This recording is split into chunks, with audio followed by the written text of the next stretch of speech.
हरे हरे कृष्णा। सभी भक्तों का स्वागत करना चाहेंगे हमारे साप्ताहिक भगवद गीता के 7वें अध्याय के चर्चा सत्र में। प्रारंभ करते हैं प्रार्थना से। प्रपन्न पारिजाताय तोत्र वेत्रैकपाणये ज्ञान मुद्राय कृष्णाय गीतामृतदुहे नमः।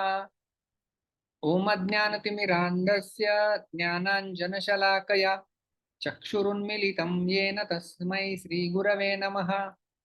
नमः ओम विष्णुपादाय कृष्णपृष्ठाय भूतले श्रीमते भक्तिवेदांत स्वामी इति नामिने।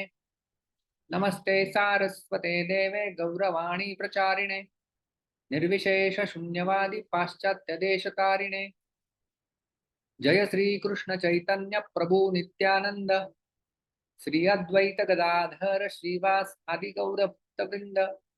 हरे कृष्ण कृष्ण कृष्ण हरे हरे, हरे राम राम राम हरे हरे। हरे कृष्णा। तो हमने अभी तक भगवद गीता का 7वें अध्याय के संपूर्ण 30 श्लोकों के ऊपर चर्चा की है। आज हम उसका एक संपूर्ण ओवरव्यू देखेंगे।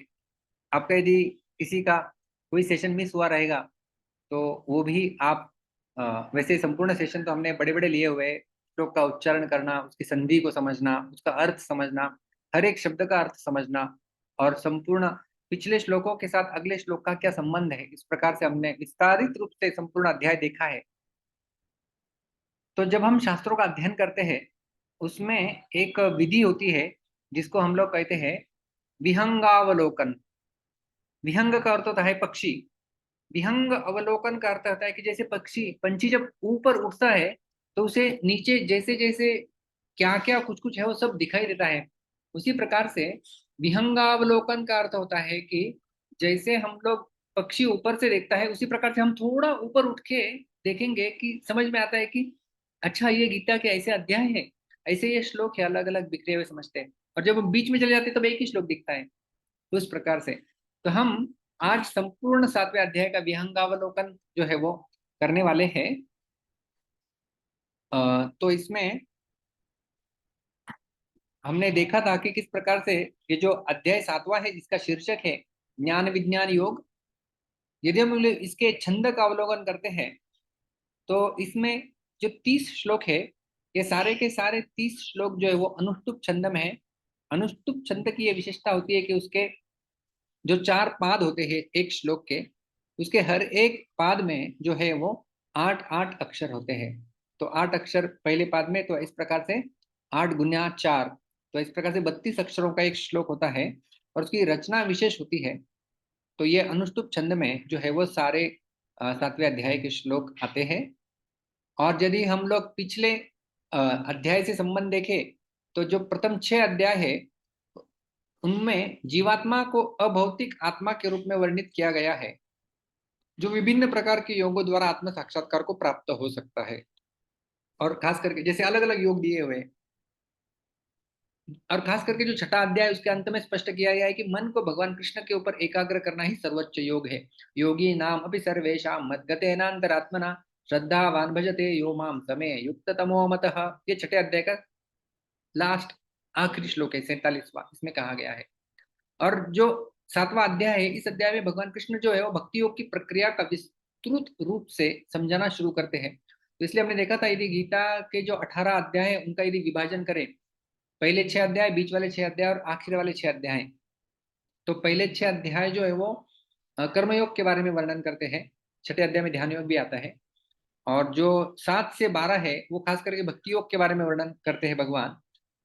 और 13 से लेकर के 18 तक ज्ञान योग, इनका वर्णन हमें प्राप्त होता है।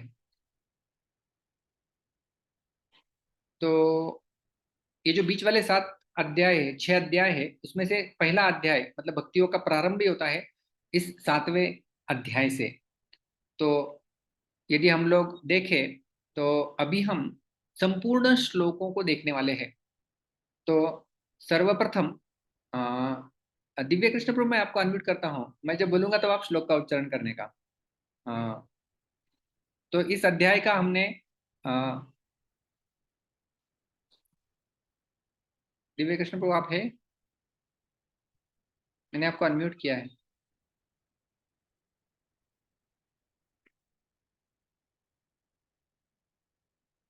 पंकज प्रभु मैंने आपको अनम्यूट किया है। हरे कृष्णा प्रभु जी, दंडवत प्रणाम। हरे कृष्णा। पहला श्लोक बोल सकते हैं बेटा गौरांगी? मैया सप्तम मनार पार्थ योगम युञ्जन मदाश्रय असंशयं समग्रं मा तथा यास्यसि तच्छृणु। यथा ध्यासे तत्क्षण। उत्तम। तो ये पहला श्लोक हमने देखा, भगवान इसमें बोल रहे हैं, हे पार्थ, मई आसक्त मनाहा, आपका मन मुझ में आसक्त कर कर, मदाश्रय योगम युंजन। तो मदाश्रय योगम युंजन, मेरा आश्रय लेके और मुझ में युक्त चित्त वाला होके, यथा समग्रम असंशयम माम ज्ञास्यसि, समग्र करता होता है संपूर्ण रूप से, निसंशय, असंशय यानी बिना किसी संशय के, माम ज्ञास्यसि, आप मुझे जान सकते हो, तत् शुणु, उसे आप सुनिए। तो भगवान जो है वो अर्जुन को सुनने के लिए जो है वो कह रहे हैं। तो ये भगवान ने जो है वो बोल दिया। तो जो पहला श्लोक है इसमें भगवान बताएं कि मेरे में आसक्त मन वाला हो जाओ, मेरे आश्रित होकर योग का अभ्यास करता हुआ तू मेरे समग्र रूप को जान सकता है, उसे सुनो। तो फिर जो ज्ञान सिखाने जा रहे हैं, सर्वप्रथम उसका गुणगान भगवान करते हैं, वो है दूसरे श्लोक में। अभी दिव्य कृष्ण प्रभु आप हैं? You can unmute your self. हाँ प्रभु जी। हाँ, दूसरा श्लोक बोलिए। ज्ञानं तेहं स विज्ञानम् इदं वक्ष्याम्यशेषतः यज्ञात्वा नेह भूयोऽन्यत् ज्ञातव्यम् अवशिष्यते। उत्तम। तो सविज्ञानम इदम ज्ञानम, तो मैं जो है वो आपको ज्ञान बताने जा रहा हूं, लेकिन किस प्रकार से ज्ञान? सविज्ञान, विज्ञान सहित। तो ज्ञान का अर्थ होता है कि थ्योरेटिकल नॉलेज, इसे हम लोग कह सकते हैं। और विज्ञान का अर्थ है कि अनुभूत ज्ञान, प्रैक्टिकल, साक्षात्कारी ज्ञान, वो ज्ञान। विज्ञान सहितम अहम ते वक्ष्यामि, मैं आपको बोलने जा रहा हूं। किस प्रकार से? अशेषतः, जिसमें कोई शेष ही नहीं रहेगा, मतलब पूर्ण रूप से मैं बताते जाने जा रहा हूं। यह ज्ञातवा, जिसको जानने के पश्चात, इह भूयः न अन्य ज्ञातव्यम अवशिष्यते, जिसको जानने के पश्चात अन्य कुछ आपको जानने की आवश्यकता नहीं रहेगी। तो इस प्रकार से भगवान ने कहा कि जो ज्ञान सिखाने जा रहा है उसका भगवान गुणगान किया इस दूसरे श्लोक में। फिर भगवान जो ज्ञान देने जा रहे हैं, उसे जानने के बाद कुछ भी जानना बाकी नहीं रहता। तो फिर सब मनुष्य जो है वो उस तत्व को क्यों नहीं जान लेते, ये भगवान तीसरे श्लोक में बताते हैं। दिव्य कृष्ण।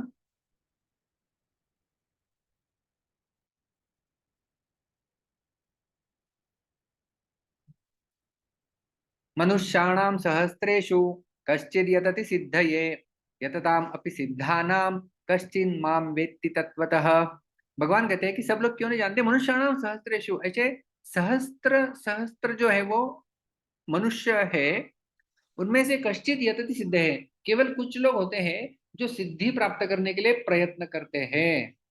यतताम अपि सिद्धानाम, और ऐसे जो सिद्ध पुरुष है जो कि प्रयत्न कर रहे हैं, उनमें भी कश्चित माम व्यक्ति तत्वतः, विरला ही कोई होता है व्यक्ति जो मुझे जो है वो जान सकता है तत्वतः। तो इस प्रकार से भगवान ने जो ज्ञान भगवान दे रहे हैं उसकी दुर्लभता भगवान ने बताई तीसरे श्लोक में। और वही ज्ञान बताना अभी भगवान प्रारंभ कर रहे हैं। सर्वप्रथम भगवान अपनी शक्तियों का वर्णन करते हैं। कैसी भगवान की शक्तियां? चौथे श्लोक में भगवान कहते हैं, भूमिरापो नलो वायु खम मनो बुद्धिरेव च अहंकार इति यम में भिन्ना प्रकृतिरष्टधा इति यम, ये जो है वो मैं अष्टधा भिन्ना प्रकृति, मेरे 8 प्रकार की भिन्न प्रकृतियां हैं। कौन सी ये भिन्न प्रकृतियां? 8 भगवान ने बताई। भूमि यानी पृथ्वी, अनल अग्नि, आपह जल, वायु वायु, खम यानी आकाश। तो जो पहले 5 है वो स्थूल घटक है जिसे हम लोग देख सकते हैं, और मन बुद्धि और अहंकार ये 3 सूक्ष्म वस्तुएं हैं। तो 5 स्थूल और 3 सूक्ष्म वस्तुएं, ये भगवान की जो है वो 8 प्रकार की भिन्न भिन्न शक्तियां हैं। तो 8 प्रकार के प्रकृतियों के बारे में भगवान ने चौथे श्लोक में बताया। अभी भगवान अपनी एक अन्य प्रकृति है जिसके बारे में पांचवें श्लोक में बताते हैं। अपरेयमितस्त्वन्याम प्रकृतिम विद्धि में पराम जीवभूताम महाबाहो येदम धार्यते जगत। हे महाबाहो, हे अर्जुन, इयम अपरा, अभी तक तो मैंने जो आपको बताई थी 8 अलग अलग प्रकृतियां, वो अपरा है, इसे अपरा कहा जाता है। इतः तु अन्याम, लेकिन इससे अन्य, इसके विपरीत, मैं पराम जीव भूताम प्रकृति, मेरी एक परा प्रकृति है जिसको जीव नाम से जाना जाता है। विधि, उसको आप जानो, कैसे? यया इदम जगत धार्यते, जिसने इस जगत को धारण कर रखा है। तो हमने जो पंच महाभूत और 3 सूक्ष्म घटक मन बुद्धि अहंकार, ये अपरा प्रकृति है जो स्थूल यानी भौतिक प्रकृति है, और एक अलौकिक प्रकृति है जो परा प्रकृति, जो कि जीवात्माएं हैं। जीवात्मा ने इस अष्टधा प्रकृति को अपना मान रखा है, जिसके कारण वो इस जगत में जन्म लेता है और मृत्यु को पाता है। इस प्रकार से उसने इस जगत के अस्तित्व को धारण कर रखा है। इसलिए यया इदम धार्यते जगत, जिसके द्वारा इस जगत को जो है वो धारण किया गया है। तो भगवान ने अपनी अपरा और परा प्रकृतियों के बारे में बताया चौथे और पांचवें श्लोक में। अभी इन दोनों प्रकृतियों के द्वारा भगवान स्वयं कैसे सृष्टि आदि करते हैं, इसके बारे में भगवान छठे श्लोक में बताते हैं। एतद्योनीनि भूतानि सर्वाणीत्युपधारय अहम कृत्स्नस्य जगतः प्रभवः प्रलयस्तथा। सर्वाणि भूतानि, सारे जीवात्माएं, एतद् योनिनि, एतद् योनिनि का अर्थ होता है ये अपरा प्रकृति और परा प्रकृति दोनों के संयोग से सारी जीवात्माएं, सारे जो इस सृष्टि में भूत है वो बनते हैं। इति उपधारय, इसे आप अच्छे से समझो। और कृष्णस्य जगतः, संपूर्ण विश्व, संपूर्ण जगत का, अहम, मैं, प्रभवः तथा प्रलयः, इन सबका मैं सृष्टि करता हूं और सारी सृष्टि का प्रलय करता भी मैं हूं। तो इस प्रकार से अपनी परा और अपरा प्रकृतियों के द्वारा भगवान कैसे सृष्टि करते हैं ये भगवान ने बताया। अभी भगवान श्री कृष्ण से बढ़कर अन्य कोई तत्व है ही नहीं, ये भगवान बताते हैं सातवें श्लोक में। मत्तः परतरम नान्यत् किंचिदस्ति धनंजय मयि सर्वमिदं प्रोतं सूत्रे मणिगणा इव। हे धनंजय, मत्तः परतरम, मुझसे श्रेष्ठ, अन्यत किंचित न अस्ति, अन्य कोई तत्व नहीं है। हमने देखा था कि परतरम, परतम, तो जो है वो भगवान से श्रेष्ठ अन्यत किंचित न अस्ति, अन्य कोई तत्व है ही नहीं। इदम सर्वमयी प्रोतम, सारा विश्व जो है वो मुझ में समाया हुआ है। और भगवान उदाहरण देते हैं, सूत्रे मणिगणा इव, जिस प्रकार से एक माला, माला जब हम देखते हैं उसमें जैसे मणि पिरोए हुए होते हैं, तो उसमें जो धागा है वो दिखाई नहीं देता, लेकिन सारे मणि धागे के आश्रित रहते हैं। इस प्रकार से ये एनोलॉजी भगवान देते हैं कि किस प्रकार से जैसे सारे मणि माला में पिरोए रहते हैं, उसी प्रकार से जो है वो सारा विश्व मुझ में पिरोया हुआ है। और ये जो एनोलॉजी भगवान देते हैं, तो इसमें मणि और धागा ये भिन्न तत्वों से बना हुआ है। इस प्रकार से हम लोग भौतिक और आध्यात्मिक दो अलग तत्व है ये समझ सकते हैं। जिस प्रकार से सारे मणि धागे के ऊपर आश्रित होते हैं, इसी प्रकार से सारा संसार भगवान के ऊपर आश्रित है, ये हम लोग जो है वो समझ सकते हैं। और एक मुद्दा ये है कि जिस प्रकार से धागे के अंदर सारे मणि जब रहते हैं तो धागा दिखाई नहीं देता, केवल मणि दिखाई देते हैं। उसी प्रकार से सृष्टि में दिखाई देती है, लेकिन इनको धारण किया हुआ धागा जो है वो भगवान, वो दिखाई नहीं देते। तो इस प्रकार से ये एनोलॉजी भगवान कह के बताए कि भगवान सबसे श्रेष्ठ है, किंचित मात्र भी वस्तु उनसे ऊपर नहीं है। और संपूर्ण जगत जो है वो सूत्र में मणियों के सदृश श्री कृष्ण में पिरोया हुआ है। अभी भगवान श्री कृष्ण कैसे इस जगत के कारण है और जगत की स्थिति को बनाए रखते हैं, ये अगले वाले 5 श्लोकों में भगवान बताते हैं, 8 से 12। तो 8वें श्लोक में भगवान बताए थे, रसो हमप्सु कौन्तेय प्रभास्मि शशि सूर्ययोः प्रणवः सर्ववेदेषु शब्दः खे पौरुषं दृषु। तो भगवान इस प्रकार से 8वें श्लोक में 5 अपनी विभूतियों को बताते हैं कि अपसु रसः, जल का रस मैं हूं। तो इन सबको जो है वो पिछले श्लोक के साथ तुलना करके हम समझ सकते हैं कि 7वें श्लोक में भगवान ने बताया कि सारा विश्व है, जगत यया इदम सूत्रे मणिगणा इव, तो मणिगण मणि जैसे है और एक धागा होता है, इस प्रकार से इस श्लोक में भी भगवान किस प्रकार से धागा है और बाकी सारे मणि है। तो जल को यदि मणि माना जाए तो रस उसका धागा है जो भगवान है। तो जल जल के रस कहते हैं भगवान मैं हूँ। शशि सूर्य हो, सूर्य और चंद्रमा का तेज मैं हूँ। सर्व वेदेशु प्रणव, सर्व वेदों में जो प्रणव यानी ओम है वो मैं हूँ। खे शब्द, आकाश में शब्द भगवान है। और नृषु पौरुषम, सारे मनुष्यों में जो पौरुषत्व है वो बल है, वो मैं हूँ। आगे भगवान कहते हैं 9वें श्लोक में, पुण्यो गंध पृथिव्याम च तेजश्चास्मि विभावसौ जीवनम सर्वभूतेषु तपश्चास्मि तपस्विषु अहम अस्मि मैं हूँ। क्या हूँ भगवान कहते हैं, पृथिव्याम पुण्य गंध, जो पृथ्वी का पुण्य गंध है वो मैं हूँ। और पृथ्वी से आने वाले जो सारे फूल इत्यादि है उनका भी जो सुगंध है वो भी भगवान से ही आता है। विभा वसु तेज, जो अग्नि है उसका तेज मैं हूँ। सर्वभूतेषु जीवनम, सारे जो भूत है, व्यक्ति पशु पक्षी इत्यादि है, उनका जीवन भगवान कहते हैं मैं हूँ। और तपस्विषु तपह च, जो सारे तपस्वी है उनका तप मैं हूँ। 10वें श्लोक में भगवान कहते हैं, बीजम माम सर्वभूतानां विद्धि पार्थ सनातनम बुद्धिर्बुद्धिमतामस्मि तेजस तेजस्विनामहम। हे पार्थ, माम विद्धि, मुझे आप जानो। क्या जानो, सर्वभूतानाम सनातनम बीजम, सर्वभूतों का बीज के रूप में मुझे जानो। और हमने देखा था भगवान बीज क्यों कह रहे हैं सभी का, क्योंकि ये जो बीज होता है ये दूसरों को सृष्टि करने के लिए मदद करता है। जैसे आम का बीज यदि हमने डाला तो आम का वृक्ष आएगा। और सजातीय प्रजा उत्पत्ति सामर्थ्य, ऐसा श्रीधर स्वामी कहते हैं कि जो बीज होता है उसमें सामर्थ्य होता है। आम की एक बीज लगा दो उसका आम का पेड़ आ जाएगा, उसका एक बीज लगाओ तो अन्य पेड़ आ जाएगा। तो अपने सजातीय जो है वो उत्पत्ति करना प्रारंभ कर देता है, ऐसा बीज है ये भगवान है। लेकिन इस भौतिक संसार का जो बीज है वो नष्ट हो जाता है, तो भगवान कभी नष्ट नहीं होते। इसलिए सनातनम बीजम, भगवान कहते हैं कि सभी जीवों का मैं सनातन बीज हूँ। अहम अस्मि, मैं हूँ। क्या हूँ, बुद्धिमताम बुद्धि ही, सारे बुद्धिमानों की बुद्धि मैं हूँ। और तेजस्विनाम तेज, सभी तेजस्वियों का तेज मैं हूँ। आगे 11वें श्लोक में भगवान कहते हैं, बलम बलवताम चाहम कामराग विवर्जितम धर्मा विरुद्धो भूतेषु कामोस्मि भरतर्षभ। हे भरतर्षभ, हे भारतवर्ष में सर्वश्रेष्ठ, अहम अस्मि, मैं हूँ। क्या हूँ, दो बातें बताते हैं भगवान। बलवताम काम राग विवर्जितम बलम, जो बलवान लोग हैं उनमें काम और राग से रहित जो बल है वो मैं हूँ। और इसमें देखा था हमने अलग अलग उदाहरण की बल बहुत लोगों में जो है वो हो सकता है।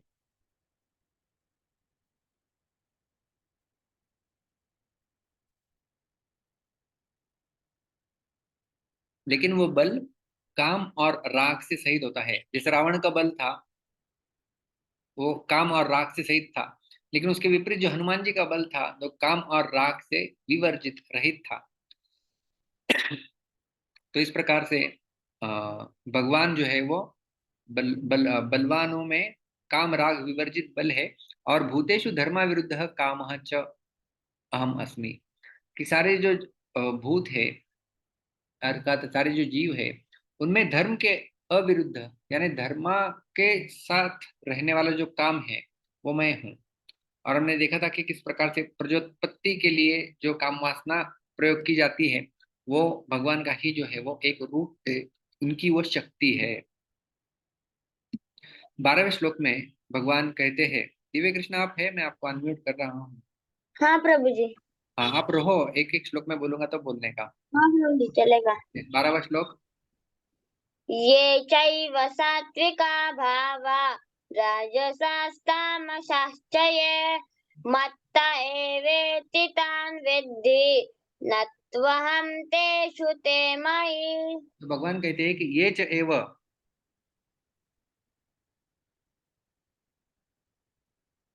सात्विका भावाः, ये जो है सात्विक भाव, राजसाः तामसाश्च, राजसिक और तामसिक भाव, तान मत्तः एव इति विद्धि, वो जो है वो मुझसे ही आते हैं ऐसा आप समझो। अहम तु तेषु न अस्मि, लेकिन मैं उनमें नहीं हूँ। ते मयि, वे मुझ में है, मैं उनमें नहीं हूँ। इसका अर्थ है कि मैं उनसे प्रभावित नहीं हो सकता। और ते मई वे मुझ में है का अर्थ है कि ये गुण मेरे आश्रित है। तो इस प्रकार से जो है वो 8 से 12वें श्लोक में भगवान कृष्ण कैसे इस जगत के कारण है और जगत की स्थिति बनाए रखते हैं, इन 5 श्लोकों में भगवान ने वर्णन किया। तो इस प्रकार से यदि भगवान का सर्वश्रेष्ठ तत्व यहाँ पर सिद्ध हो जाता है, 7वें श्लोक में भगवान से ऊपर न कोई तत्व है, सारा विश्व की जो सारी शक्तियां विभूतियां हम लोग देखते हैं वो भगवान से आ रही है। तो अर्जुन के मन में प्रश्न आया कि लोग आपको परमेश्वर के रूप में फिर क्यों नहीं जानते।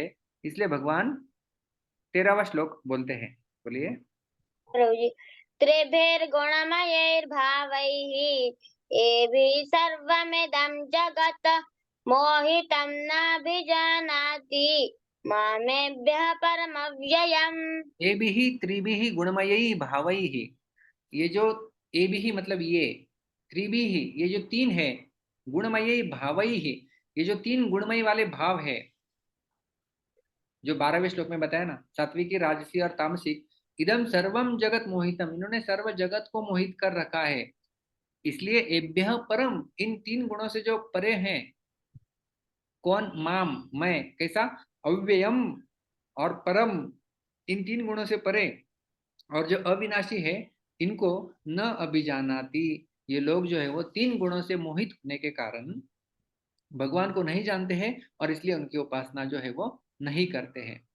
तो इस प्रकार से 13वें श्लोक में भगवान ने बताया कि तीन त्रिगुणों से उत्पन्न भावों से संपूर्ण जगत मोहित हुआ है, इसलिए गुणों से परे अव्यय स्वरूप वो भगवान को नहीं जान सकता। तो क्यों लोग आपको नहीं जान सकते और किस उपाय से लोग इन तीन गुणों के प्रभाव से छूट सकते हैं। भाई कोई है जो तीन गुणों के प्रभाव से छूट सकता है, तो उसका उपाय क्या होगा। तो भगवान आगे बताते हैं। दैवी ह्येषा गुणमयी मम माया दुरत्यया मामेव ये प्रपद्यन्ते मायामेतां तरन्ति ते। ऐशा मम माया, ये जो है वो मेरी माया है। भगवान उसके तीन विशेषण बताते हैं। दैवी, ये अलौकिक है। गुणमयी, ये तीन गुणों से युक्त है। और दुरत्यया, जिसे पार करना बड़ा कठिन है, लेकिन ये माम एव प्रपद्यते, प्रपद्यन्ते, जो केवल मेरी शरण ग्रहण करते हैं, ते वे लोग एताम मायाम तरंती, इस माया को वो तर सकते हैं। तो इस प्रकार से 14वें श्लोक में यह दैवी त्रिगुणमयी मेरी माया बड़ी दुस्तर है, परंतु जो मेरी शरण में आते हैं वे इस माया को पार कर सकते हैं, ऐसा भगवान ने बताया। तो यदि उपाय समझ में आया, तो ऐसी बात यदि है तो प्रत्येक जीव भगवान की शरण क्यों नहीं ग्रहण करता। तो भगवान बताते हैं 15वें श्लोक में। न मां दुष्कृतिनो मूढाः प्रपद्यन्ते नराधमाः माया माया माययापहृत ज्ञान, माययापहृतज्ञानम् आसुरं भावमाश्रिताः आश्रिताः। तो भगवान कहते हैं दुष्कृतिनः। दुष्कृतिनः का अर्थ होता है कि ऐसे लोग जो दुष्कृति वाले हैं, मतलब कुछ पाप कर्म करने वाले, पापाहा पाप पाप जीवाहा, श्रीधर स्वामी बताते हैं। तो ऐसे दुष्कृति करने वाले लोग, जो मूढ़ाहा, जो मूढ़ है, जिनकी विवेक शून्य हो गया है, नराधमाहा, मनुष्यों में सबसे अधम है, जो मानो पशुवत जीवन ही जी रहे हैं, माया अपहृत ज्ञानाहा, माया के द्वारा उनका ज्ञान का अपहरण कर लिया गया है, और आसुरम भावम आश्रिता, जिन्होंने आसुरी भाव का ग्रहण कर लिया है, स्वीकार कर लिया है, माम न प्रपद्यन्ते, वे लोग मेरी शरण कदापि नहीं ग्रहण कर सकते। तो दुष्कृति करने वाले मनुष्य मेरी शरण नहीं लेते, ये 15वें श्लोक में बताया। तो फिर कौन ऐसा व्यक्ति है जो आपकी शरण लेता है। तो भगवान कहते हैं 16वें श्लोक में, ऐसे 4 प्रकार के लोग हैं जो मेरी शरण ग्रहण करते हैं। चतुर्विधा भजन्ते मां जनाः सुकृतिनोऽर्जुन आर्तो जिज्ञासुरर्तार्थी ज्ञानी च भरतर्षभ। हे अर्जुन, भरतर्षभ, हे भारतवर्ष में सर्वश्रेष्ठ, चतुर्विधा सुकृतिनः जनाः माम भजन्ते, 4 प्रकार के सुकृति यानी पुण्यात्माएं हैं जो मेरा भजन करते हैं अपने अपने किसी उद्देश्य को पूर्ण करने के लिए। तो 4 प्रकार कौन है। सबसे प्रथम है आर्त, जो कि डिस्ट्रेस्ड जो परेशानी में है, अपनी परेशानी को दूर करना चाहते हैं। जिज्ञासु जो भगवत तत्व क्या है, भगवान कौन है, मैं कौन हूँ, ये जानना चाहते हैं, वो जिज्ञासु। अर्थार्थी जिनको कुछ धन संपत्ति या कुछ विशेष अर्थ चाहिए भगवान से। और आखिरी है ज्ञानी, जो ज्ञान प्राप्त करने के पश्चात भगवान की शरणागति चाहते हैं, वे लोग। तो आर्त का हमने उदाहरण देखा था कि अपनी कठिनाइयों से दूर होने के लिए भगवान की शरण ग्रहण करना, उसमें गजेंद्र का उदाहरण हमने देखा था। जिज्ञासु जैसे शौनकादि ऋषि, इनका उदाहरण हमने देखा था। अर्थार्थी जो है ध्रुव महाराज, जो कुछ भगवान से चाहते हैं। और ज्ञानी वो है चतुष कुमार। तो इस प्रकार से ये 4 प्रकार के लोग जो है वो मेरी शरण ग्रहण करते हैं। तो 16वें श्लोक में भगवान ने सुकृतिनः 4 प्रकार के जो मनुष्य है जो शरण ग्रहण करते हैं उनके बारे में बताया। तो इन चारों में श्रेष्ठ जो है वो ज्ञानी है। इसका वर्णन भगवान 17वें श्लोक में करते हैं। तेषां ज्ञानी नित्ययुक्ता एकभक्तिर्विशिष्यते प्रियो हि ज्ञानिनोत्यर्थम्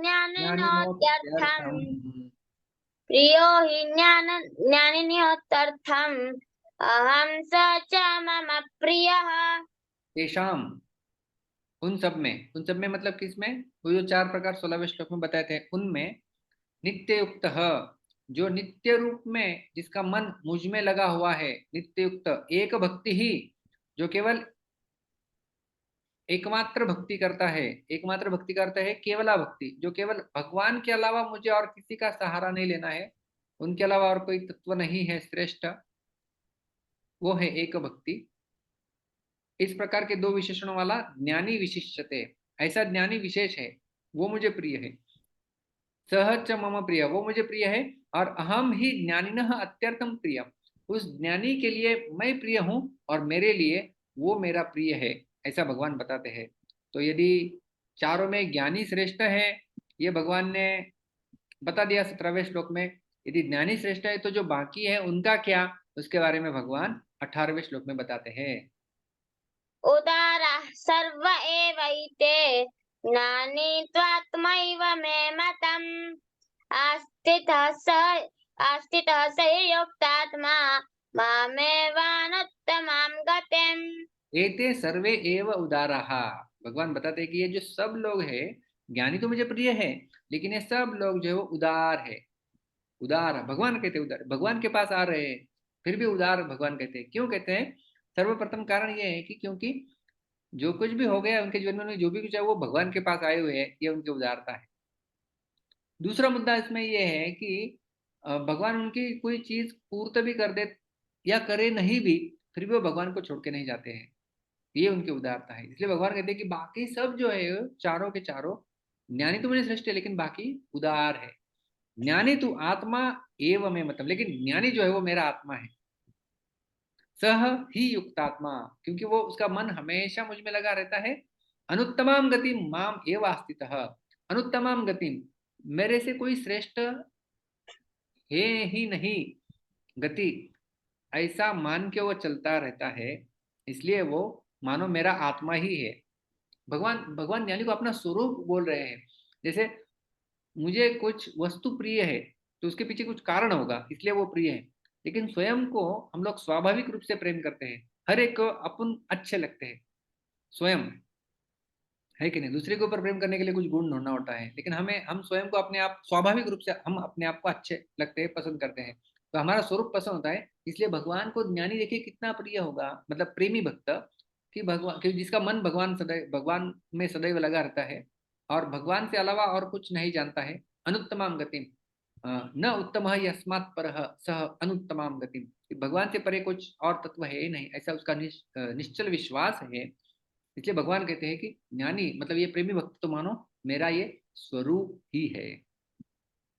तो 3 प्रकार के भक्त उदार होते हैं। ज्ञानी क्यों श्रेष्ठ है ये बताया भगवान ने 18वें श्लोक में। ऐसे ज्ञानी अथवा प्रेमी भक्त ये कितने दुर्लभ होते हैं या दुर्लभता से प्राप्त होते हैं, विरले होते हैं, ये भगवान जो है वो 19वें श्लोक में बताते हैं। बहूनां जन्मनामन्ते ज्ञानवान् मां प्रपद्यते वासुदेवः सर्वमिति स महात्मा सुदुर्लभः। बहुनाम जन्मनाम अंते, बहुत सारे जन्मों के अंत में ज्ञानवान माम प्रपद्यते, कोई ज्ञानवान ऐसा जो होता है वो मेरी शरण ग्रहण करता है। और कैसी उसकी सोच होती है, वासुदेवः सर्वम इति, कि वासुदेव ही सब कुछ है, ऐसा वो मानता है। वासुदेव सर्वम के दो अर्थ होते हैं। वासुदेव सर्वम, ये सब कुछ वासुदेव है, इसका अर्थ होता है कि इस संसार में भी वो भगवान को देखता है, कि ये तो सब भगवान का ही विस्तारित रूप है, मानो सारी शक्तियां। स्थावर जंगम देखे ना देखे तार मूर्ति, सर्वत्र हो निज इष्ट देव स्फूर्ति, ये भगवान के प्रगट भक्त का लक्षण होता है, कि स्थावर जंगम, चलता अचल स्थिर अस्थिर ऐसा नहीं देखता वस्तुओं को वो। सर्वत्र हो निज इष्ट देव स्फूर्ति, अपने देख के भी उन्हें अपने इष्ट देव का स्मरण हो आता है। ये है वासुदेव सर्वम का एक अर्थ।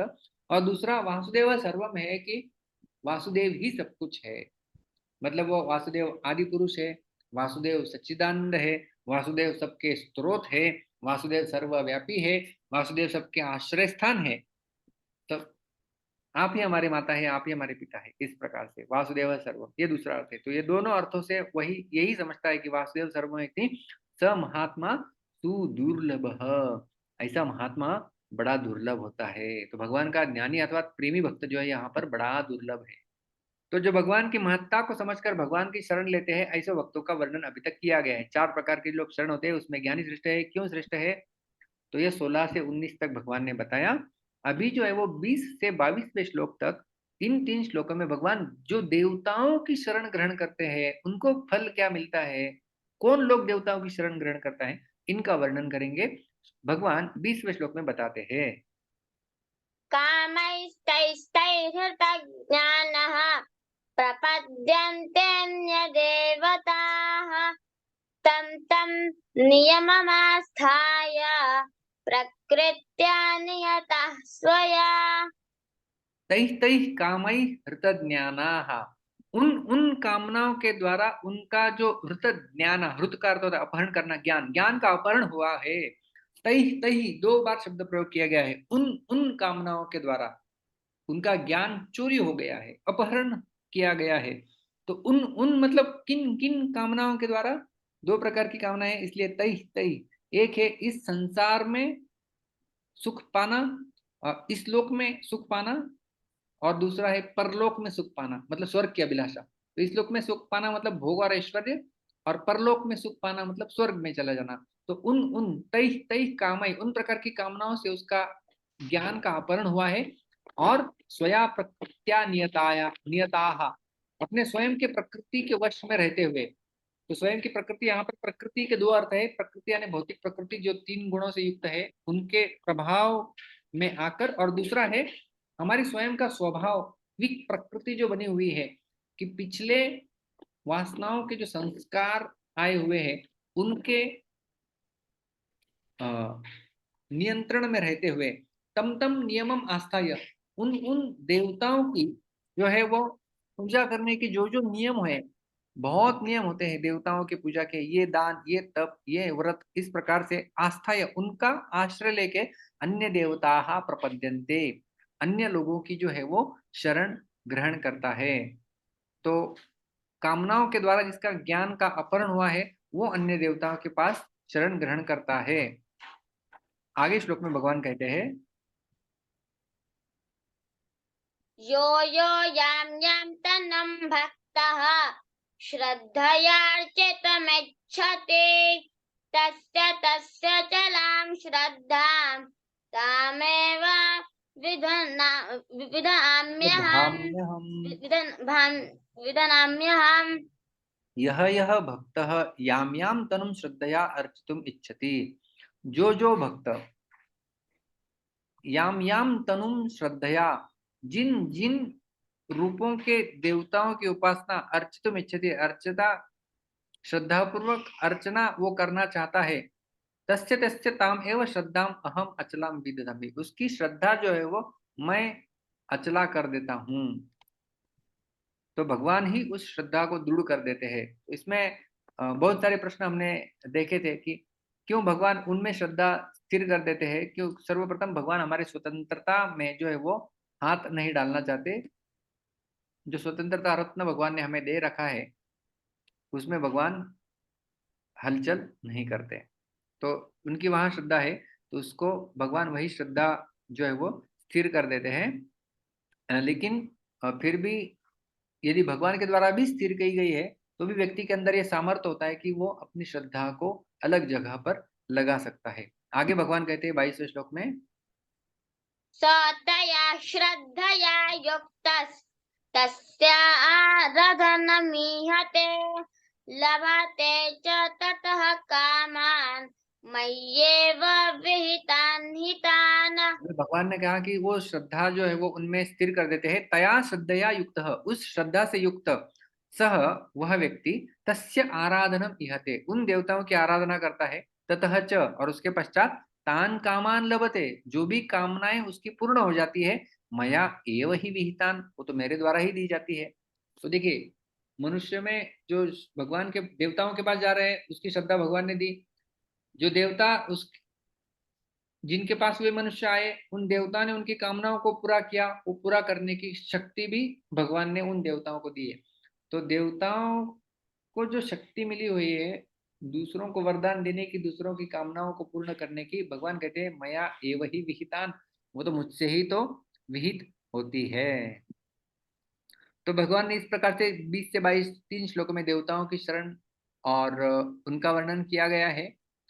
अभी देवता और भगवान की उपासना के जो अनुसार होता है, उसका फल क्या होगा, उसका जो है वो भगवान वर्णन करते हैं 23वें श्लोक में। अन्तवन्तु फलं तेषां तद्भवत्यल्पमेधसान् देवान् देवयजो यान्ति मद्भक्ता यान्ति मामपि। तेषाम अल्पमेधसाम तु, उन अल्प बुद्धियों के लिए, कौन अल्प बुद्धि लोग हैं यहाँ पर बताए गए, जो पिछले श्लोक में 20 से 22वें श्लोक जो देवताओं के उपासक बताए गए हैं, उन्हें भगवान यहाँ पर अल्पमेधसाम, अल्प बुद्धि वाले कहे हैं। तो अल्प बुद्धि वाले क्यों कहा है, क्योंकि देवताओं की उपासना हमने देखा तम तम नियम आस्था है, एक तो उनकी नियम बड़े होते हैं।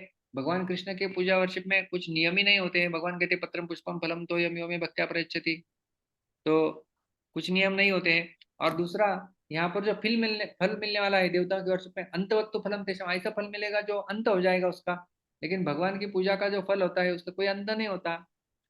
तो ये जानते नहीं है, इसलिए अल्पमेधसाम, तेषाम अल्पमेधसाम, तो उन अल्प बुद्धियों के लिए तत्फलम अंतवत भवति, जो फल मिलता है वो तो अंतवत होता है, उसका विनाश होता है। जैसे रावण को शिव जी ने आशीर्वाद दिया था, लेकिन वो कुछ फायदा नहीं हुआ, रावण का अंत हो गया, आशीर्वाद चला गया। हिरण्यकशिपु को भी आशीर्वाद दिया था ब्रह्मा जी ने, उसका अंत हो गया। तो जो फल मिलता है देवताओं की पूजा का वो अंतवत होता है। और जो फल मिलता है कि देवयजः देवान यान्ति, भाई देवताओं के जो उपासक है वो देवताओं के पास जाएंगे, मद भक्ता अपि माम यान्ति, और मेरे भक्त मेरे पास चले आएंगे। तो कई बार लोग ये जो प्रश्न ये जो मुद्दा उपस्थित करते हैं ना, कि किसी की भी पूजा करो एक ही है। श्रील प्रभुपाद जी उदाहरण देते हैं कि भाई आपने कलकत्ता जाने के लिए टिकट निकाला है तो कलकत्ता ही जाएंगे, दिल्ली नहीं जाएंगे। तो इस प्रकार से देवलोक जाने का टिकट निकालेंगे तो देवता के लोग जाएंगे। भगवान कहते हैं कृष्ण लोक जाने के लिए टिकट निकालेंगे तो कृष्ण लोक जाएंगे। देवे जो देवान यान्ति मद भक्ता माम यान्ति, ये तो नियम ही है। तो इस प्रकार से अल्पबुद्धि वाले मनुष्यों को देवताओं की आराधना का फल नाशवान मिलता है, और देवताओं का पूजन करने वाले देवताओं को प्राप्त होते हैं, कृष्ण भक्त उनको प्राप्त होते हैं। ये भगवान ने 23वें श्लोक में बताया। यद्यपि देवताओं की उपासना का फल सीमित और अंत वाला होता है, फिर भी मनुष्य उनमें क्यों उलझ जाते हैं, वे भगवान में क्यों नहीं लगते, ये यदि कोई प्रश्न पूछे तो भगवान 24वें श्लोक में उसका उत्तर देते हैं। अव्यक्तं व्यक्तिमापन्नं मन्यन्ते मम बुद्धयः परं भावं न जानन्तो ममाव्यन्मनमोत्तमम्। अबुद्धयः, अभी भगवान यहाँ पर बोल रहे हैं अगली और एक कैटेगरी, अबुद्धयः, जिनकी बुद्धि ही नहीं है। मम, मुझे, अव्ययम अनुत्तमम परम भावम अजानन्तः, मैं अव्यय हूं, मैं कभी विनाश नहीं होता, मेरे धाम का कभी विनाश नहीं होता। अनुत्तमम, न उत्तमम यस्य सह, जिनका कोई, जिनसे और कोई श्रेष्ठ है ही नहीं, ऐसे परम भावम, भगवान के परम भाव को जो है वह अजानता, जो जानता नहीं है। और उसकी मानना क्या होती है, अव्यक्तम व्यक्तिम आपन्नम माम मन्यते। पहले भगवान निराकार थे, अव्यक्तम अभिव्यक्ति मापनम, अभिव्यक्ति बने हुए इस प्रकार से वो मानता है। मतलब भगवान को साधारण मनुष्य के रूप में जो जानता है वो अबुद्ध है, भगवान अबुद्धि का है। तो वास्तव में भगवान ने 3 प्रकार के लोगों का वर्णन किया है। सबसे पहले हमने देखा ज्ञानवान, जो भगवान कृष्ण की शरणागत स्वीकार करता है। दूसरे अल्प बुद्धि, कम बुद्धि वाले, जो देवताओं की स्वीकार करते हैं। और तीसरे है अबुद्ध, मतलब जिनकी बुद्धि ही नहीं है। वे लोग जो भगवान को एक साधारण मनुष्य समझ लेते हैं और उनको कुछ जानते नहीं उनके बारे में कि भगवान अव्यय है, उनका धाम अव्यय है, उनसे श्रेष्ठ और कोई नहीं है। भगवान सच्चिदानंद स्वरूप है। ईश्वरः परमः कृष्ण सच्चिदानंद विग्रह अनादिरादिर गोविंद सर्व कारण कारणम। ये जानते नहीं है लोग, ये अबुद्धि है, इस प्रकार से भगवान ने बताया। तो बुद्धिहीन मनुष्य मेरे सर्वोत्तम अविनाशी परम भाव को न जानते हुए मनुष्य की तरह ही शरीर धारण करने वाला मानते हैं। तो भगवान को साधारण मनुष्य मानने में कारण क्या है, ये भगवान 25वें श्लोक में बताते हैं। नाहं प्रकाश सर्वस्य योगमाया समावृता मूढोऽयं न विजानाति लोको मायमव्ययम्। योग माया समावृतः, योग माया से आवृत होकर अहम सर्वस्य न प्रकाशः, मैं सबके सामने प्रकाशित नहीं होता। अयम मूढ़ लोकः, ये जो मूढ़ लोक है, अजम अव्ययम माम न अभिजानाति। अजम का अर्थ है अजन्मा, भगवान तो अजन्मा है ना। अजोपि सन् अव्ययात्मा भूतानाम ईश्वरोपि सन् प्रकृतिम स्वामधिष्ठाय संभवाम्यात्म मायया। तो मैं अजन्मा हूँ और अव्ययम, मेरा कभी नाश नहीं होता। फिर भी ये लोग मूढ़ लोग मुझे नाश करने का प्रयास करते हैं। जैसे हमने देखा था उदाहरण के रूप में, आप जानते होंगे कि तृणावर्त आया था, पूतना आई थी, अघासुर बकासुर इत्यादि, ये सब भगवान को नाश करने के लिए आए, क्योंकि ये अव्ययम न अभी जाना थी, ये भगवान अव्यय ये जान ही नहीं सकते थे। तो ऐसे ये मूढ़ लोग, इनके सामने भगवान कहते हैं कि योग माया से आवृत होकर मैं जो है वो सबके सामने कभी प्रकाशित नहीं होता। ऐसा बताने के पश्चात तो माया का पर्दा आ गया भगवान और जीवात्माओं के बीच में। तो माया रूपी पर्दे के कारण मूढ़ लोग तो भगवान को नहीं जान पाते। तो क्या इस पर्दे के कारण भगवान का भी ज्ञान अवरुद्ध हो जाता है और भगवान भी जीवात्माओं को नहीं जानते? भगवान कहते हैं नहीं नहीं नहीं, ऐसा नहीं है। 26वें श्लोक में भगवान बताते हैं, वेदाहं समतीतानि वर्तमानानि चार्जुन भविष्यानि च भूतानि मां तु वेद न कश्चन। हे अर्जुन, भगवान कहते हैं समतीतानि, जो भी जीवात्माएं भूतकाल में हो गए हैं, वर्तमानानि च, वर्तमान में जो है, और भविष्याणि च भूतानि, जो जो भविष्य में भी होंगे, अहम वेद, मैं जो है वो सबको जानता हूँ। लेकिन तू, किंतु माम न कश्चन वेद, मुझे कोई जानता नहीं है। मैं सबको और सब कुछ जानता हूँ, लेकिन मुझे जो है वो कोई जानता नहीं है। तो पूर्व में व्यतीत हुए, वर्तमान में स्थित, भविष्य में होने वाले भूत मात्र को मैं जानता हूँ, मुझे कोई जानता नहीं है।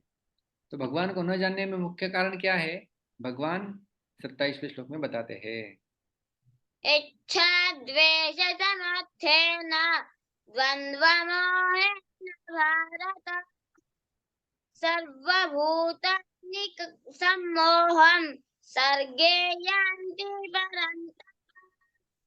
तो हे भारत, हे परंतप, हे शत्रुओं को तपाने वाले, इच्छा द्वेष समुत्थेन द्वंद्व मोहेन, इच्छा और द्वेष, इनसे उत्पन्न जो द्वंद्व रूपी मोह है। इच्छा और द्वेष, इच्छा का अर्थ होता है मुझे कुछ चीजों को प्राप्त करने की अभिलाषा है जो मेरे पास नहीं है, वो है इच्छा। और द्वेष, उनको प्राप्त करने के लिए जो बीच में बाधा उत्पन्न आते हैं, उनके प्रति जो मन में भाव उत्पन्न होता है वो है द्वेष।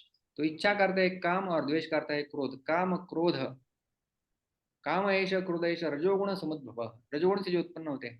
भगवान कहते हैं इच्छा और द्वेष, इनसे उत्पन्न जो द्वंद्व रूपी मोह है, द्वंद्व किस प्रकार का, शीत उष्ण सुख दुख लाभ हानि जय पराजय, ये सारा जो द्वंद्व है, इन द्वंद्वों से मोहित हुए लोग सर्गे सर्वभूतानि सम्मोहम यान्ति, सृष्टि के उत्पत्ति से ही सम्मोह को प्राप्त करते हैं।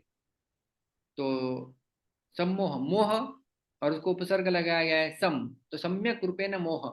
तो मोह होता है कि व्यक्ति, जैसे हमने उदाहरण देखा था कि पतंगा, जैसे बारिश होती है तो बारिश के जो कीड़े हैं तो अग्नि की तरफ आकर्षित हो जाते हैं, बल्ब की तरफ आकर्षित हो जाते हैं, या दिए की तरफ आकर्षित हो जाते हैं, तो उनका आकर्षण है मोह।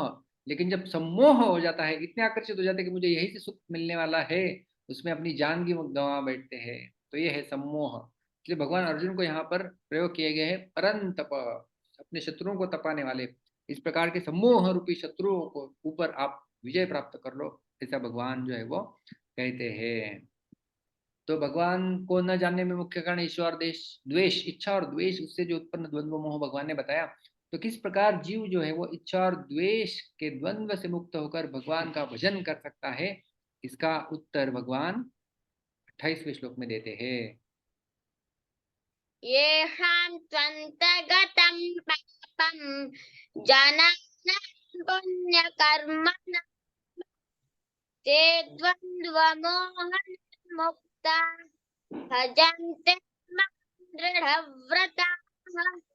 येषाम तू, किंतु, तू प्रयोग में लाए गए हैं, मतलब इसके पहले अभी तक बताया गया है कि जो भगवान की शरण ग्रहण नहीं कर रहे हैं, तो अभी विषय में परिवर्तन हो रहा है। तो जो कौन लोग शरण ग्रहण करेंगे, येषाम तू, किंतु जो लोग पुण्य कर्मणाम जनानाम, जो लोग पुण्य कर्म में लगे हुए हैं, और पापम अंतगतम, जिन्होंने अपने पापों का अंत कर दिया है। तो पुण्य कर्मणाम जनाम का हमने परिभाषा देखी थी कि हमें जो मनुष्य जन्म मिला हुआ है वो भगवत प्राप्ति के मिला हुआ है, और उसका मैं सदुपयोग करूंगा ऐसा संकल्प लेके जो आगे बढ़ते हैं वो पुण्यकर्मी जन है।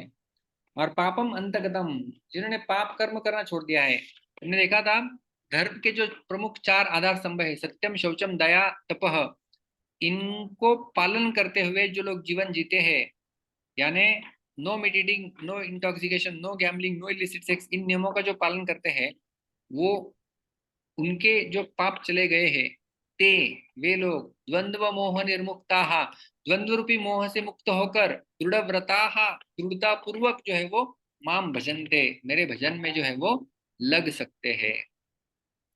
तो जिन पुण्यकर्मा मनुष्यों के पाप नष्ट हो गए हैं, द्वंद्व मोह से रहित हुए, ऐसे मनुष्य दृढ़ व्रती होकर मेरा भजन करते हैं। ये भगवान ने बताया 28वें श्लोक में। तो इस प्रकार से मेरे भजन करने से वे जो भी जानने योग्य है वह सब जानकर कृतार्थ हो जाते हैं, ऐसा भगवान 29वें श्लोक में बताते हैं। जरा मरण मोक्षाय मामश्रित्य यतन्ति ये ते ब्रह्म तद्विदो कृत्स्नम् अध्यात् अध्यात् अध्यात्मं कर्म चाखिलम्। जरा मरण मोक्षाय, जरा यानी बुढ़ापा और मरण का अर्थ है मृत्यु। तो बुढ़ापा और मृत्यु से मोक्ष पाने के लिए ये माम आश्रित यतंती, जो मेरा आश्रय लेके यतंती प्रयत्नशील रहते हैं। तो विश्वनाथ चक्रवर्ती ठाकुर इनके अनुसार जो 7वें अध्याय का 16वां श्लोक हमने देखा कि 4 प्रकार के जो श्लोक शरणागत होते हैं, उसमें आर्त, जिज्ञासु और अर्थाती, ये जो है वो सकाम भक्त है। और यहाँ पर जो चौथा कैटेगरी और एक बताया गया है मोक्ष काम भक्त। तो जरा मरण मोक्षाय, बुढ़ापा और मृत्यु, इनसे मोक्ष पाने के लिए जो मेरा आश्रय लेके यतंती प्रयत्नशील रहते हैं। तो दोनों चीजें की आवश्यकता है, भगवान का आश्रय और स्वयं का साधक का प्रयास। तो भगवान का आश्रय नहीं लेंगे, केवल प्रयास करेंगे तो अभिमान होगा, और केवल आश्रय लेंगे प्रयत्न नहीं करेंगे तो आलस होगा। तो इसलिए दोनों की आवश्यकता है, मेरा आश्रय और प्रयत्न। तो वे लोग, ते क्या होता है, ते वे लोग तद ब्रह्म, वे उस ब्रह्म को, सनातन ब्रह्म को, कृत्स्नम अध्यात्मम, संपूर्ण अध्यात्म, संपूर्ण अध्यात्म का अर्थ हमने देखा था कि किस प्रकार से जीवात्मा का शुद्ध स्वरूप जो भौतिक शरीर से भिन्न है, और अखिलम कर्म च, संपूर्ण कर्म को, कि भगवान सृष्टि की रचना क्यों करते हैं, जीवात्मा का कर्म कैसे होता है, इन सब को।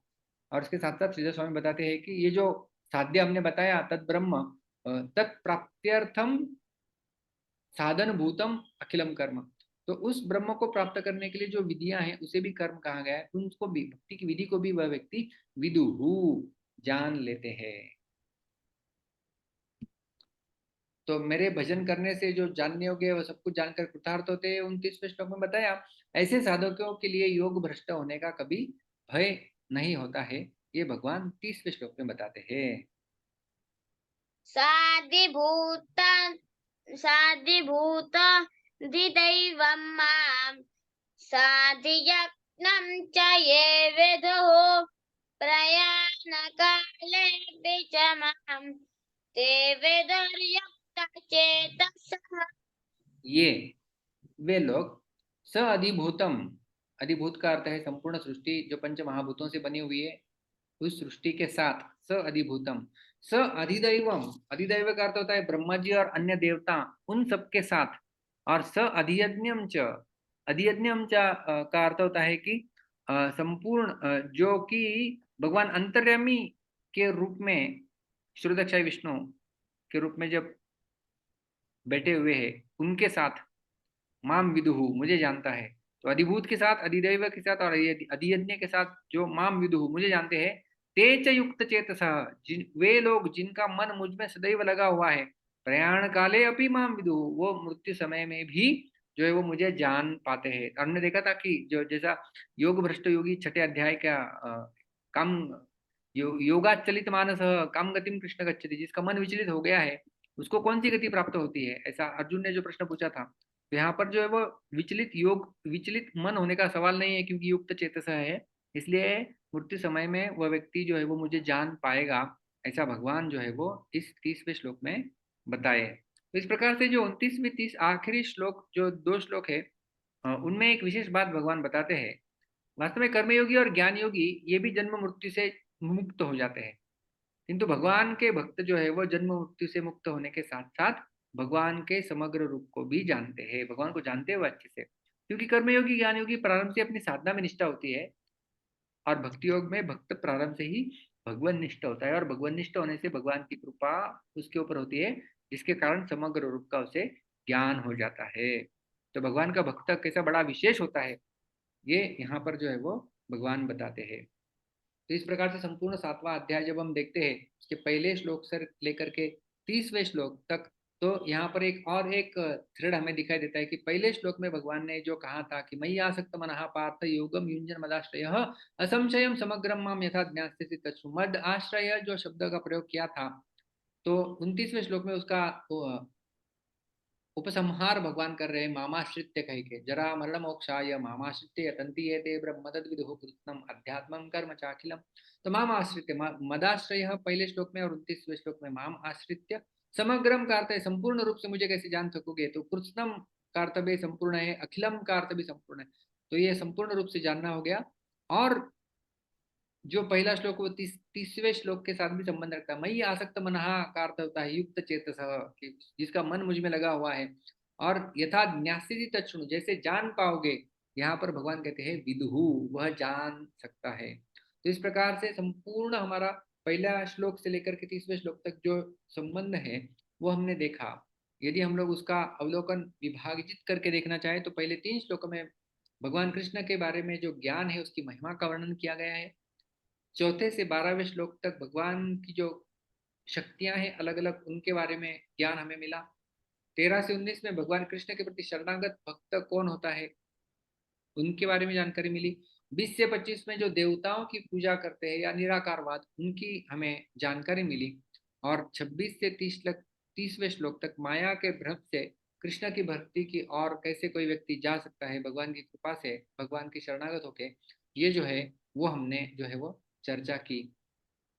तो इस प्रकार से हमारा जो है वो 7वां अध्याय आज इस गुरु पूर्णिमा के पावन अवसर पर पूर्ण होता है, जिसको हम लोग जिन गुरुओं के कारण हम लोग समझ पाए हैं उन्हें समर्पित करेंगे, और भगवान श्री कृष्ण उनके प्रसन्नता के लिए हम उसे जो है वो समर्पित करेंगे। तो इस प्रकार से जो है वो आखिरी 2 श्लोक इसमें महत्वपूर्ण है। वैसे तो सारे श्लोक महत्वपूर्ण है, लेकिन आखिरी 2 श्लोकों में जो अर्जुन ने अलग अलग शब्दों भगवान कृष्ण ने जो अलग अलग शब्दों का प्रयोग किया था, जैसे सादिभूत, सादिदैव, सादि यज्ञम, तो हमने तो आचार्यों के माध्यम से जो है वो समझ लिया और समझा दिया, लेकिन अर्जुन, वहां पर अर्जुन ने पहली बार सुने हुए ये टर्म्स थे। अर्जुन के मन में फिर संभ्रम उत्पन्न हो जाता है, और 8वें अध्याय के पहले श्लोक से ही अर्जुन का प्रश्न प्रारंभ हो जाता है कि तद ब्रह्म, आपने बताया वो ब्रह्म क्या है, किम तद ब्रह्म किम अध्यात्मम। तो ये प्रश्न अर्जुन पूछेंगे, और इस ये जो है वो 8वां अध्याय प्रारंभ होगा। उसकी शुरुआत हम लोग हमारे अ, अगले सोमवार के सत्र से करेंगे। आप सभी को बहुत बहुत धन्यवाद, आप इतने लंबे समय से जुड़े हुए हैं। मुझे याद है अभी जो है वो 17 जुलाई को पुरुषोत्तम मास, अधिक मास का महीना प्रारंभ होने वाला है। बिल्कुल 3 वर्ष पूर्व हमने अ, उस समय जब लॉकडाउन था, 2020 की बात है, 21, 22, 23, हाँ 2020 में जब लॉकडाउन था, तो उस समय पुरुषोत्तम मास, अधिक मास जब आया था उस समय हमने पुरुषोत्तम योग 15वें अध्याय से प्रारंभ किया था। क्योंकि उस समय लॉकडाउन था, तो हमने संपूर्ण हर रोज हम लोग एक एक श्लोक लेते थे 15वां अध्याय का, और 15वां अध्याय पूरा हो गया था। लेकिन आप जैसे बड़े उत्साही भक्त थे, वो कहे कि अभी तो पुरुषोत्तम मास समाप्त हो गया, ठीक है, लेकिन ऐसी गीता हमें सुननी है। तो फिर हमने 12वां अध्याय पूर्ण किया, महत्वपूर्ण, फिर 9वां अध्याय पूर्ण किया। फिर हम लोग सोचे कि और भक्तों की सुनने की अभिलाषा है, मुझसे भी कुछ गीता की सेवा हो, इसलिए फिर हमने 7वां अध्याय प्रारंभ किया था। और लगभग इन 3 वर्षों में गीता के 4 अध्याय हमारे संपूर्ण हो गए हैं। तो इसके पश्चात भी हम लोग इसे जारी रखेंगे। और हमारा ऐसा मानस है कि जो बीच वाले 6 अध्याय है वो तो हम लोग अभी सीक्वेंस में पूरा करेंगे। 7वां हो गया, इसके बाद 8वां लेंगे, 9वां तो पहले ही हो गया है। आपको चाहिए तो यूट्यूब में सारे हमारे प्लेलिस्ट उपलब्ध है। उसके पश्चात 10वां 11वां करेंगे, 12वां तो पहले से उपलब्ध है, फिर 13 14 कर लेंगे, 15वां पहले से उपलब्ध है। तो ऐसे हम लोग फिल इन द ब्लैंक्स आगे बढ़ते जाएंगे, और गीता जितना हो सके हम लोग जो है वो समझने का प्रयास करेंगे। बहुत बहुत धन्यवाद। हरे कृष्णा। ग्रंथराज श्रीमद् भगवद गीता की जय। श्रील प्रभुपाद की जय। Thank you Prabhu ji, happy Guru Purnima. Thank you, thank you. And Ravi, thanks you for this wonderful journey of the 7th chapter. You explained each shloka with so much details. Hare Krishna. Thank you तो प्रभु जी, हरे दंडवत प्रणाम। तो किसी का यदि कोई प्रश्न होगा तो मैं आपको, आप खुद अनम्यूट करके बोल सकते हैं।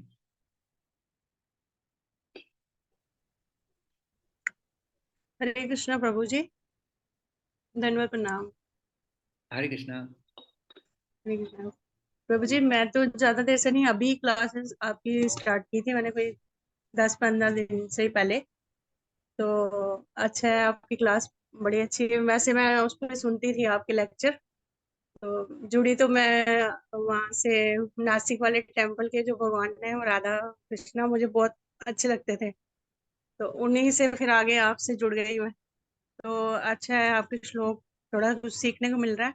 और मुझे ये पूछना है कि द्वेष के लिए आप बता रहे थे, तो अगर हम खुद से तो किसी से द्वेष नहीं करते, तो कोई हमसे करता हो तो फिर? हमें किसी से नहीं रखना है, कोई रखता है तो नो प्रॉब्लम। जैसे युधिष्ठिर महाराज को अजात शत्रु कहा जाता है, उनके कोई शत्रु नहीं थे। इसका अर्थ है दुर्योधन तो उनके शत्रु थे, तो उनके शत्रु नहीं थे, दुर्योधन ने उनको शत्रु मान रखा था।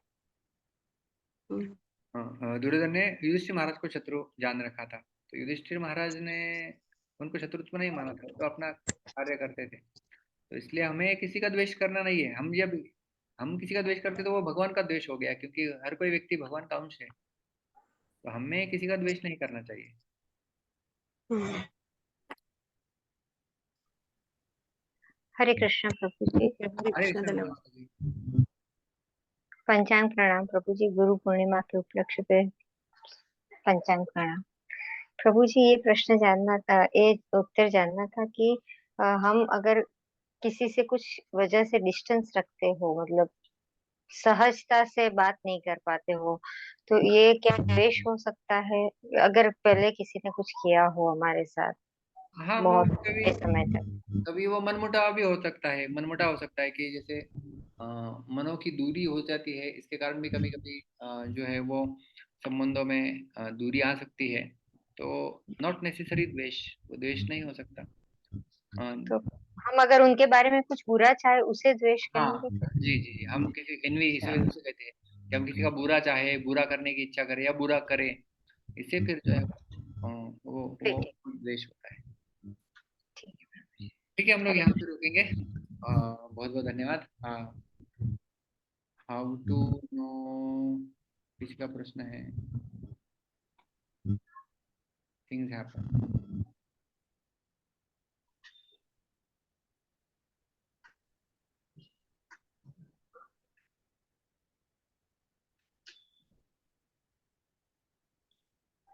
हमारे पिछले कर्मों की वजह से कुछ हो रहा है या फिर हम लोग निर्णय ले रहे हैं इस प्रकार से, how much percentage of things are in, हमारे हाथ में कितना है कितना नहीं है।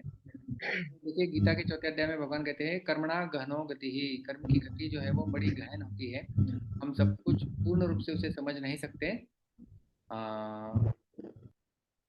किंतु बहुत बहुत बहुत कुछ हमारे हाथ में हो जाता है। एक्चुअली कुछ भी हमें जो परिणाम मिलता है, भगवान कृष्ण कहते हैं कि उसके पीछे 5 फैक्टर है जो 18वें अध्याय में वर्णन करते हैं। अधिष्ठानम तथा कर्ता करणम च पृथक विदम विविधाश्च पृथक चेष्टा दैवम चैवात्र पंचमम, ये 5 जो है वो फैक्टर होते हैं जो हमें अ, अ,